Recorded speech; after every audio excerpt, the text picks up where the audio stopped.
So I've got that drilled out to the 3/8. Put the rubber grommet in there, and it fits perfectly for the peg. So you can see I'm on my mark, and I'm actually like a 64th above it, which is going to be okay. I got that one done. I got the other side done. This right here, you can see I got that installed, and it's nice and stiff. I'm putting a lot of pressure to get that to move, but I made it nice and tight.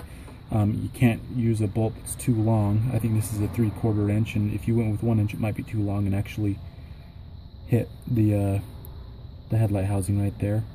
So maybe stick with the 3/4 inch. And the nut has to stay on and drive it all the way in as far as it'll go, and you might actually even end up taking up more so that it's all the way in for the adjustment on your headlight. And then I also got this piece installed, the transformer piece. Again, a 3/4 bolt does just fine. I marked it, drilled it, put it on there. The screwdriver from right here is just fine. I used a nylock, so it's not going to vibrate off. It was a little bit tough getting it on there versus a standard nut or a Starlock nut. But don't drill any holes in this piece yet. I'm going to go ahead and mock it up on the bracket here. And one more thing on the bracket, I mentioned earlier, this is the outside where your marker light sits right here. That hole you need to drill out to a 3/16. It's pretty much a 3/16 anyway, but there's threads in there that kind of make it difficult for you to get the threads from the headlight into it. So drill it out, ream it a little bit. And on the back side, this is where you're going to be using the coupler nut, and it sits right there when it comes through.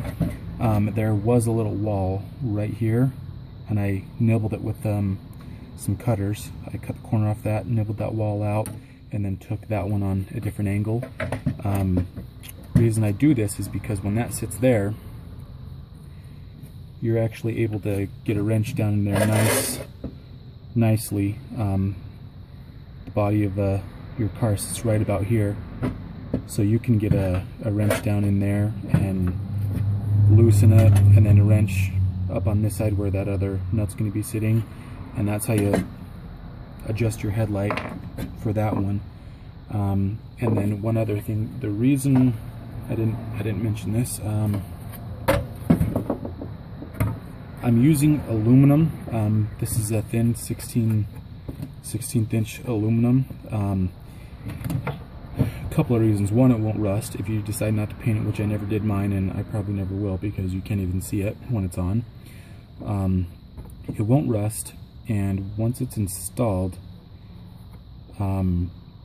this definitely is a stout enough piece to hold the light in place, absolutely, but it's also thin enough that this piece actually has to be bent just a little bit for you to get the proper mounting location and things like that on the car. So once it's in, you gotta line up the top here, make it look, you know, nice, match your hood. You gotta maybe flex it up or flex it down a little bit, and then you drill your hole and you screw it to the housing over here.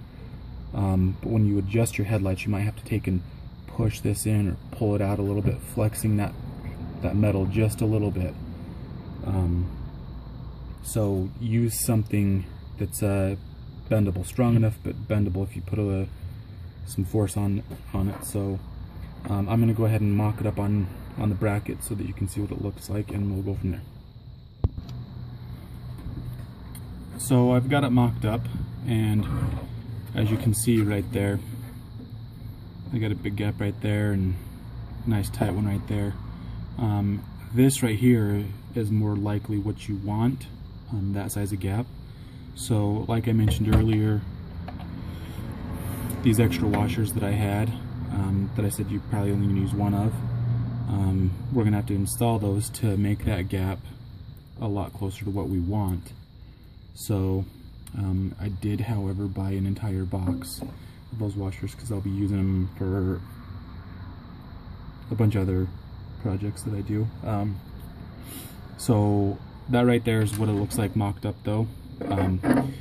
You can see on the back side I use that coupling nut, and you can get a wrench from the top, loosen it. You can get a 3/8 wrench right down inside there to adjust that, and this is all accessible while it's on the car.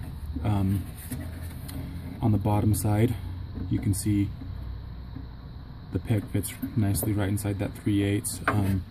There is a little bit of play in there, but it's all soft play. I mean, it won't bounce or rattle as you're driving, so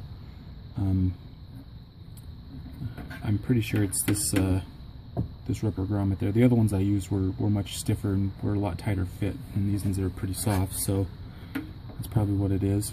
But I'm going to go ahead and take it back apart and add those washers in right on the inside of that eyelet right there, put it back together, and we'll see how it turns out.